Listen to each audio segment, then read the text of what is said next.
ሰላም ሰላም ፋሚሊዎቼ እንዴት ቆያችሁልኝ? ሰላም ቆያችሁልኝ ወይ? ከኔ ጋር ሁሉ መልካም ነው፣ እግዚአብሔር ይመስገን። ደህና ነኝ አለሁላችሁ እላችኋለሁ ፋሚሊዎቼ። እና እንዴት ናችሁ እናንተ? ደህና ናችሁ ወይ? እኔ ያለው በጣም ደህና ነኝ፣ እግዚአብሔር ይመስገን። እና ዛሬ በይሩታ ቤት የተለቀቀውን ቪዲዮ አይታችኋል ብዬ ተስፋ አረጋለሁ። ላላያችሁ ደግሞ እኔ ቀንጨብ አድርጌ ላሳውቃችሁ እና ይሩታና ዴቭ ሄርሜላና አብርሽን ይቅርታ ለመጠየቅ ሄዱ። ተቀጣጠሩ። ሲቀጣጠሩ እንግዲህ በሰሞኑን ባፈጠረባት ገር ይቅርታ ብሎ ሲናገሩ ዛሬ ምን ቀመር አስባችሁ ነው ይቅርታ የምትጠይቁን? ምን አስባችሁ ነው ይቅርታ የምትጠይቁን? ምን አስባችሁ ነው? የሆነ ነገር አስባችሁ ነው? የኔን ሴራ አስባችሁ ነው? እና እንደዚህ ይቅርታ ያላችሁት ከዛ በኋላ ይቅርታ ትላላችሁ፣ ከዛ የራሳችሁን ስራችሁን ትጀምራላችሁ። እኛ ደግሞ ይቅርታ እናደርግ ብላ ሄርሜላ እንባ ከረየዋለች እና ሄርሜላ እንባ ከረየዋለች። ከዛ አብርሽ ደግሞ ችግር የለውም ይቅርታ እናደርግላችሁ፣ ከዛ ሌላ ጊዜ አንመጣም አንገናኝም፣ ምንም ከነሱ ጋር ንግግርም አይኖረንም መገናኘትም አይኖረንም። ስለዚህ ይቅርታ ለጠየቀ ሰው ይቅር ማለት አለብን ስል እንዲህ ያለችና ሄርሜላ እጁን ጭምቅ አርጋ ይዘዋለች። እንዳይወሰድባት ነው፣ እንዳይቀሙባት ነው።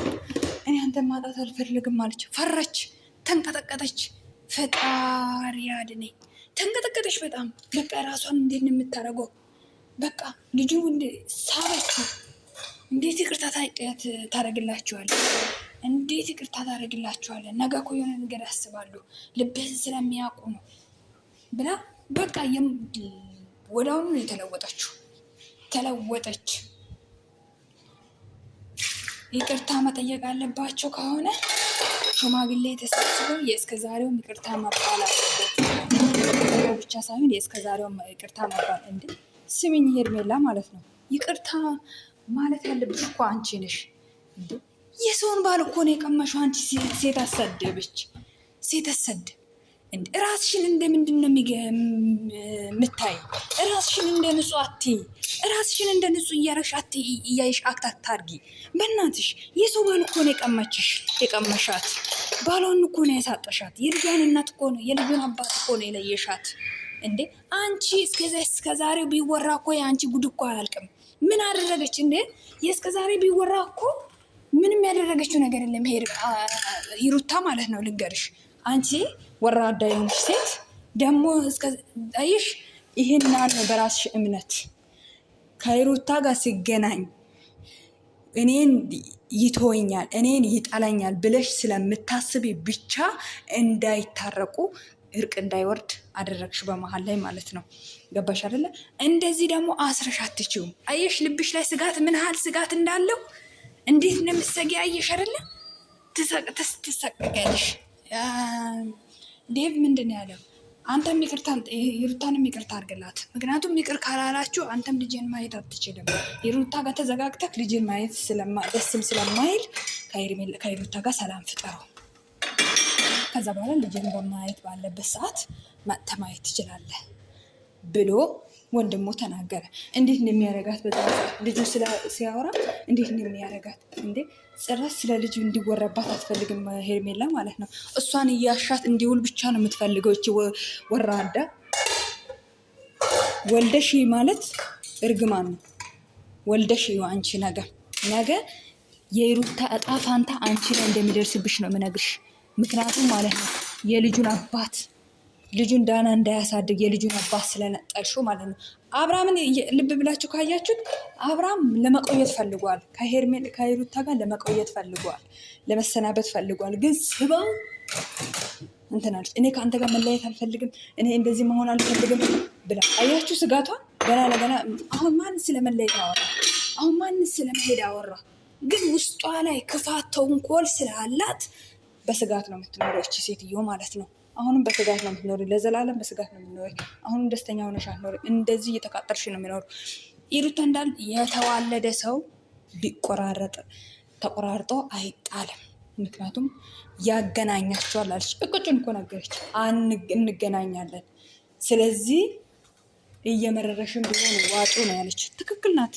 እየመረረሽም ቢሆን ዋጩ። ሄርሜላ እየመረረሽም ዋጩ። እንግዲህ እውነት ነው። ቤተሰብ ናቸው የተመካከሩ። ትናንትና በቀል ይቅር በበቀል መመለሱ ይቅር ብሎ ዴቭም ተቆጥቷታል። ኤፋም ተቆጣት። ኤፋ ሳይሆን ማንሱም ኤፋ ነው። ዴቭም ተቆጣት። ልጅቷ እሺ ብላ የቤተሰብ ምክር ሰማች። ምክሯን እንትን ለማድረግ ሄደች።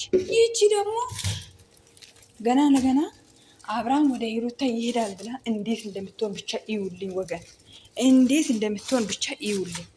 አብርሃም ወደ ሩታ ይሄዳል ብላ ስጋቷ፣ ልቧ ውስጥ ያለው ስጋት፣ ፍራቻ።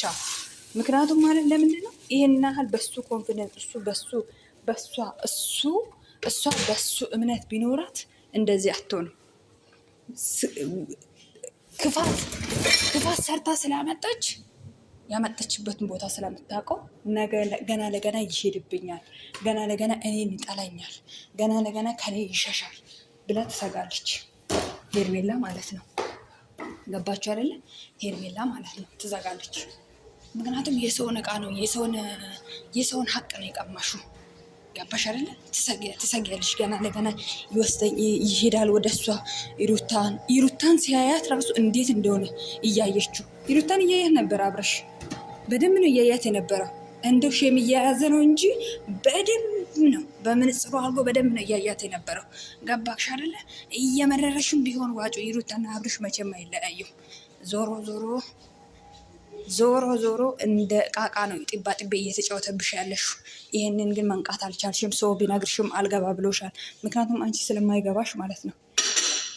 ስለማይገባሽ ደደብ ዝሙተኛ ስለሆንሽ ማለት ነው። ዝሙተኛ ነሽ። ዝሙትን ነው የምታስተምሪ ለሰው።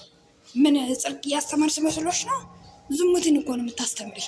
ምን ጽድቅ እኮ አይደለም እያስተማርሽ ያለሽ ሄርሜላ፣ ዝሙትን እያስተማርሽ ያለሽ ለትውልድ። አንቺም ሆንሽ አብርሃም ገና ለገና እንቀርጋው ነው እኮ እጁን እንዴት ነው የምታረገው? እንቃርጋ እጁን ገና ለገና ይሄድብኛል፣ ገና ለገና ወደ እሷ ይሄዳል፣ ገና ለገና ይጨባበጣሉ፣ ገና ለገና ይሳሳማሉ ብላ ቀጥል ዳለች ሄርሜላ። ቀጥል። ከዛ መጨረሻ ላይ ሳብ አረገችውና እጁን ይዛው ሄደች። አሁንም ቢሆን ሄርሜላ ጥግሽን ብትይዥ ነው የሚሻልሽ። አብርሃም እንደሆነ ዞሮ ታያለሽ። መሄዱ አይቀርም። ጎን ላይ ጥግ ላይ የምትቀር ራስሽ ነሽ። ሰው የሚልሽን ነገር ብትሰሚ ይሻልሻል። ተናግረናል እንግዲህ እና ይህናል እየሰጋሽ ከምትኖሪ እንዴ አብርሃም ታዲያ ልጁን እኮ ማየት አይችልም በዚህ ሁኔታ። እንቃርግሽ ትይዣለሽ። ካረ ልጁን ስታገኘው ወደ ቤት እንዳትሄድ ልትዩ ነው። ለዛ ነው ከልጁ ጋር ይሄ ሰውዬ ለምንድን ነው ከልጁ ጋር ማይሆነው? ለምንድን ነው ልጁ ነው ማያየው ብለን እንጨዋለን። ለካ ልጁን እንዳይ እኮ አስረሹ ይዘሹ ነው። ታዲያ እንዴት ነው ከአንቺ ጋር የሚቀጥለው እንዴ? አንድ ቀን እኮ የአባትነት ስሜት ይሰማዋል። ተራርጣችሁ አንቺም እኮ ትሰለችዋለሽ። የአንቺ ፊትም እኮ ይሰለችዋል። ሲሰለችሽ ጥሎ ይሄዳል። አይ በቃ ወደ ልጄ ይመለሳል፣ ወደ ሚስቴ ይመለሳል። እንደ በቀደሙ ያገረሽበታል። አብርሃም ደግሞ አሁን ጤነኛ ሆናቸው፣ አሁን ደግሞ ዝሙተኛ ነው፣ በተገልባጭ ሰይጣን ነው ሆኖ የሚታየው። ስለዚህ ሄርሜላ አይዞሽ አይቀም። እኔ በጣም ነው ያሳቀችኝ ማርያምን። እንቃርጋው እጁን እንቃርጋ ትስበዋለች። ይቅርታ እንዳትል እንዴት እንደተቀበልክ እኔ ሊገባኝ አልቻለም። እኔ ምንም ነገር አይዋጥልኝ። መች ተውጦልሽ ቃል ሲጀመር አንቺ ሩታ የምታርቅ እየመረረሽም ቢሆን ዋጪ። ሩታ ሀብትሽ እንደሆነ የኩሩ ጀግና ሴት ናት። ከልብ እናት፣ ምንም እንከን የማይወጣላት። ስሚኝ፣ ወንድ ስር እኮ የወንድን ቀበቶ አላዘችም። እሺ በራሷ በሁለት እግሯ ነው ቆማ ያለችው። ደግሞ ከሩታ ጋር እንዲህ ብለሽ ስሟን እንዳትጠሪያት። ቄስ ጥራሽ ስትጀመር የሩታ ስም በአንቺ ርካሽ አፍ አይጠራም፣ መጠራትም የለበትም። እሺ አብራሽ ስለቆመች ደግሞ ይሄ ዘልዛላ ባሏ ነው ለዚህ ሁሉ የሚያስደርጋት። ይሄ ዘልዛላ ባል ይሄ ዘልዛላ ባሏ ስለሆነ ነው ከአንቺ የመሰለ እርካሽ ሴት ጋር ፊት ለፊት የሚያስቆማት ማለት ነው እንጂ ምን የት እግር ጣቢያዋን ማደርሽ የሩታ አንቺ ልንገርሽ አይደለ የፈለገ ነገር ብታረጊ እመቤትን ምልሽ የሩታ አይነት እንትን የለሽም ልንገርሽ ማለት ነው። ይሩታን ልትተኪ አትችይም። ምክንያቱም ማለት ነው ይሩታ እንኳን ሲሪየስ ሆና እንኳን ስቃ አልቀሳም እንኳን ታምራለች። ይሩታ ማለት ነው። አንቺ እኮ ረብስ ከአብርሃም ጋር እኮ ከተለያየሽ እኮ አንቺ እንዴት ነው እንደ አሳ ነው እኮ የምትሟሽሽ። አሳ እንዴት ነው ውሃ ሳይኖር ይሟሽሽ የለ እንደዛ ነው የምትሆኝ። አብርሃም ከአንቺ ጋር ሲሆን ልክ የሆነ በቃ እንደ ውሃ እንደሚያገኝ ዛፍ ትሆኛለሽ፣ ወይ ደግሞ አትክልት ውሃ እንደሚያገኝ አትክልት። ውሃ ካጣ ግን ያ አትክልት እየጠወለገ ይሄዳል። እንደዛ ነሽ ሄርሜላ። ለማንኛውም ሰከን በይ እሺ። ከነገ ወዲያ ታለቅሻለሽ አንቺ ታያለሽ። የምታለቅሽበት ቀን ደግሞ ቅርብ ነው ታያለሽ። ይሩታን ደግሞ አትጥራት። የይሩታ አንቺ እግር ጣቢያ ማደርሽም ልቃሚ፣ የሰው ልቃሚ የሰው ልካቅ የሚባለውን አማርኛው ለአንቺ ትችልሻለሁ። ወርጋጥ